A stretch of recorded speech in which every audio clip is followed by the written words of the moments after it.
各位網友，大家好啊！本周五，就是9號，美國最高法院將公布一項足以影響未來10年美國經濟結構的一個裁決，就是否認定川普時期大規模的關稅政策的合法。談這個話題之前呢，我還重新講個樂子啊，就是 Costco 近期突然衝進了聯邦法院不是打折也不是清倉，是起訴拜登時期旗下的這個反川勢力的官僚體系。他要求，如果最高法院最終裁掉川普的關稅政策，那就把關税全額退給我們。哎呀，很有意思啊 ！Costco 不愧是这个大型这个批发零售批发这个商店啊。一句话，我们支持川普的政府的關稅邏輯，但既然你們有人鬧着要推翻，那推錢也要推給我們推得清楚，對吧？哎 ，Costco 很坦率，他的法律團隊叫 Crowell and Morin 表示，如果不提前單獨起訴，哪怕關稅最後被判是無效，也不能保證這個自動退款，對吧？於是乎呢，這個 Costco 呢只能自救，別人退我也退。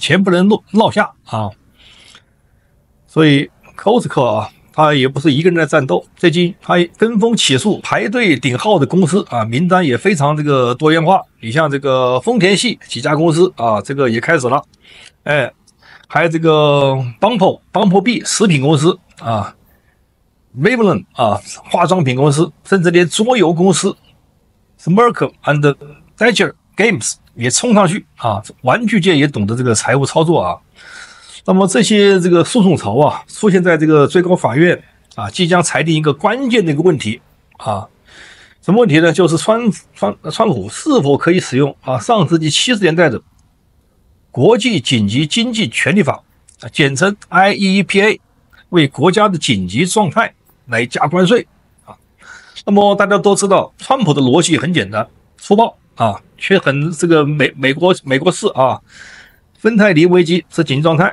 所以對加拿大、墨西哥，包括中共國直接加關稅。那麼貿易逆差也是緊急狀態，那各國對我們幹啥，我們也應該互惠關稅互惠回去，對不對？這也是典型的川普風格，直接實用不繞彎子，美國優先美國老百姓很歡迎，完數也很支持。那麼反對者有誰呢？那麼多個州的這個民主黨的州政府包括他部分有特殊利益的小企業，那麼試圖呢說服最高法院，川普把緊急狀態法用的太寬太廣了也什麼都用緊急狀態，那也不行是吧？別忘了IEEPA 的原始立法的目的就是給總統單方面的緊急經濟權利，對吧？這是原始立法的目的。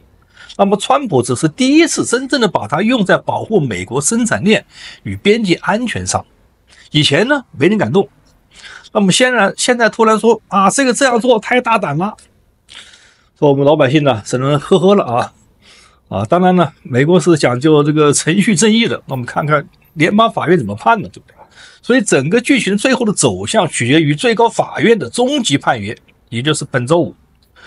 但現在我們已經看到一個非常微妙的一個景象，什麼景象呢？就是美國企業一邊默默的靠着川普的關稅來保護自己，一邊又怕某些機構把政策打掉，於是集體排隊起訴，只是為了確保萬一別人亂來，那錢得還給我，我不能虧所以資本主義的終極真理就支持川普關稅，是的，能退款那更好，對吧？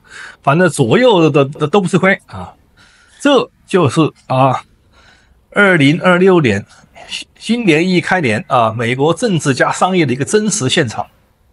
當然，這也不是一場普通的法律爭議，也不僅僅是支不支持川普的一個政治問題，而是一次關於總統權力、邊界、國會的徵稅權、全球貿易秩序以及美國經濟成本結構的一個集中的一個碰撞。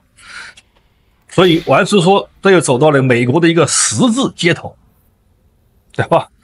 所以站在這樣一個制度性的十字路口，美國將向何處去？未來的影響到底有多大？那我們首先看看呢，這次裁決究竟在裁什麼東西呢？首先呢，我們看一下這個去年的这個聯邦巡迴上訴法院呢，在2025年的8月已做出了判決啊，7-4的表決認為，川普在多數情況下超越了其依據的 IEPA 徵收關稅的權限啊，7-4。很多人認為呢，最高法院裁的這個關稅高不高的貿易公不公平啊，是這樣一個問題。其實這是不對的。為什麼這麼說呢？因為法院真正要回答的只有一個問題，那就是能不能在沒有國會明確這個授權的情況下面，能夠長期廣泛的徵收關稅。那麼關鍵的法律來源那就是 IEPA， 別的你不能臨時立法，對不對？那麼川普第二期上任後徵收大規模的關稅，打起了這個關稅貿易戰。他依賴的就是1977年國際緊急經濟權利法，也就是 IEPA。那麼這部法律它本意呢，無外乎就是凍結資產這個制裁這個敵對國家，控制資本與金融的流動。但是呢，它一般來講呢，它不是長期徵稅，也不是重構這個全球供應鏈當時沒有這個場景嘛，對不對？也不是對普通商品的全面加稅，所以當時這個法案的推出有前面的背景。那麼下級法院呢已經明確指出了，那麼關稅呢屬於稅收，那麼而稅收權呢屬於國會而非總統。那麼這才是這個案件的這個核心這裡先撇開它對不對當然都知道這個抽關稅對美國有一定好處。所以說這次裁決為什麼如此重要呢？因為一旦最高法院給出了明確的答案，那麼影響將是制度性的、長期性的，那對美國經濟毫無疑問尤其收來的1300億關稅怎麼辦？未來還收不收，是吧？所以呢，涉及金額巨大。那麼截至目前已經超過了1300億美元已經打過來了還有沒打的在途中的，正在收的那這不僅僅是紙面的數字，而是企業已支付的成本。大家知道，很多關稅有的企業已經成本已支付了，消費者也承擔了，消費者買單價格也承擔了，它也是通脹結構的一部分可能造成一部分情況的通脹，對吧？那麼裁決一出，那麼是否要退還呢？如何退還呢？那誰來承擔呢？那都會成為這個現實問題，那就是吧。再一個呢，就是你要決定總統的經濟權力的上限在哪個地方。如果裁定合法，那麼未來總統都可能擾開國會什麼事情都搞這個以緊急狀態為名。那麼重塑貿易產業結構，那麼總統權力是否有點過大，對吧？如果裁定非法呢，那麼國會呢就重新成為經濟規則的制定的核心，再靠國會來制定這個經濟規則，對吧？那麼總統的行政權呢又會明確的約束，縮手縮腳，放不開手腳，幹不了事兒。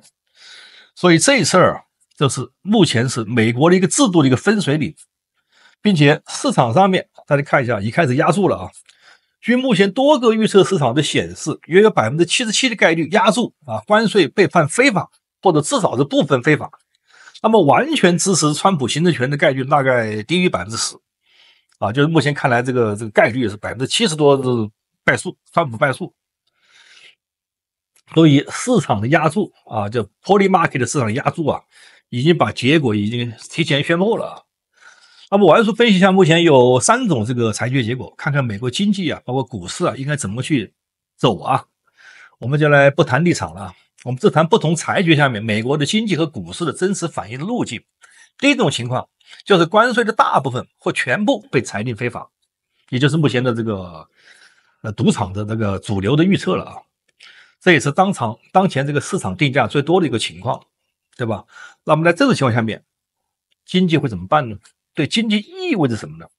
首先，一個意味着企業的進口成本會下降，對吧？你降關稅嘛，成本会下降，全球的供應鏈摩擦的話呢就緩解了，那麼通脹壓力的邊際就會回落，那麼行政權力，川普的行政權力它會被重新約束對川普对這個讓美國再次偉大的運動受到一次打擊。那麼本質上呢是一次資本結構的一個修復那麼股市的反應會怎麼樣呢？在指數層面啊，比方說標普500呀、納指啊，可能會溫和上漲，但是幅度不大，偏正面一點點，略偏正面。行業分化呢會明顯加劇，比方說利好科技、消費、零售、半導體，這是美國的強勢企業。那麼利空呢，毫無疑問，鋼鐵呀、鋁業啊，部分受保護的製造業，那這個就利空了，對吧？那就再次受到打擊了，對不對？因為什麼呢？就是因為關稅的本質啊，從來不是這個什麼國家賺的錢，而是企業和消費者承擔這個隱形的稅啊。當然，國家賺一部分啊，主要是要消費者和企業來承擔，或者讓對方國家承擔。那麼第二種情況就是部分關稅非法啊，部分保留，也就是技術性的裁決。那麼這在法律上呢是比較精細的，但也是市場最不喜歡的一種結果。就是這個模棱兩可啊，就是說是它也不是，不是也是啊。問題它不在於对錯，而在於不確定性。那哪些關稅非法呢？啊，哪些有效呢？那麼國會會不會來補充來搞個授權呢？行政部門會不會另闢小徑來繞開這個法律問題呢？所以搞得不確定性，這是問題。老百姓平時不確定，企業尤其企業這樣不確定，那麼市場會怎麼反應呢？那麼短期內股市可能會下跌，股市波動率會上升，那麼資金流向呢會流向美債啊，就利好美債了啊。玩叔蠻高興，美債上來一點啊，防禦板塊就會起來一點。你像我們這個巴菲特的 BRK.B 啊，那就可以上漲一點啊，玩叔也蠻高興啊。這是典型的什麼呢？就是不知道接下來會是什麼行情，這未來不確定的行情，就是會這麼走向啊，這也是有可能的啊。第三種情況呢，就最高法院呢全面支持關稅合法，雖然这個屬於黑天鵝啊，概率比較低。這是目前市場上最沒有充分定價的一些情形，大家都這個情形大家都不知道怎麼搞啊，因為大家都就77%是認為川普敗訴嘛。那麼如果這樣做的話呢，短期衝擊會非常直接，比方說企業成本啊重新上升啊，通脹預期抬頭啊，貿易摩擦再度升溫，那麼川普啊可能這個加碼啊，對中國又開徵更高的關稅啊，是吧？那麼股市有什麼反應呢？毫無疑問，股市呢大概會有在短期啊有2%到4%的下跌，行業這個極端分化。那麼鋼鐵業啊、鋁業毫無疑問上漲，那麼科技、消費、汽車股毫無疑問的承壓。所以呢，這不是好與壞的問題，而是一次政策風險的一個重新的一個估值。完說呢，再來談談這個真正的核心問題，就是美國要不要為這個效率付出制度的代價啊？那麼這場裁決最終拷問的其實是一個老問題了。什麼老問題呢？大家都知道啊，美國是否願意用行政效率來交換制度的約束？哎，大家都知道，美國就是一個民主國家嘛，它這個效率比較低。哎。那麼支持關稅的人都認為呢，總統需要靈活的工具。那麼因為全球競爭很殘酷，國會效率太低太慢了，是吧？一爭一吵幾個月過去了啊。反對者認為呢，一旦開口子呢，那麼權力呢就難以收回啊。以後不是川普當總統啦，啊，換那個壞家伙是不是？那這個成本就為社會來是吧？就為社會來承擔了啊。所以呢，最高法院這次態度呢，將直接決定未來10年美國的經濟政策到底是規則主導啊，還是行政主導啊？這也是個分水嶺，對吧？哎，不能說偏頗是吧？完說節呢也是不能偏頗是吧？要適中啊。所以呢，目前的裁決不會是終點，而是一個方向性的選擇。無論裁決結果如何，有一點可以確定。這不會立刻改變美國的經濟的所有問題啊！美國經濟那麼多問題，能一下改變嗎？關稅只能改變部分，但它會決定誰來制定規則，誰來承擔成本，風險是否能夠透明，對吧？股市能否長期向好？所以呢，大家如果只看股市，那麼這又是一次重要的事件的交易節點。啊，毫無疑問會對股市帶來一個比較大級別的波動。如果你看制度的話呢，這將是一次國家治理模式的一個選擇。哎，偏效率型還是偏規則型？还是偏國會型，還是偏這個行政權？美國經濟毫無疑問又一次站在了十字路口，而這一次，它的方向不是靠選舉決定，而是靠意志裁決啊！最高法院、聯邦法院的意志裁決。那麼至於談到當前股市的預判和做法，要不要減倉和空倉來應對？我想用巴菲特曾經講過的話來結個尾。巴菲特曾經說過啊，在20世紀，美國經歷了2次世界大戰和其他創傷性且代價高昂的軍事衝突，10幾次的經濟衰退和金融恐慌，包括石油危機等等。然而，道瓊斯指數卻從66點漲到了11497點。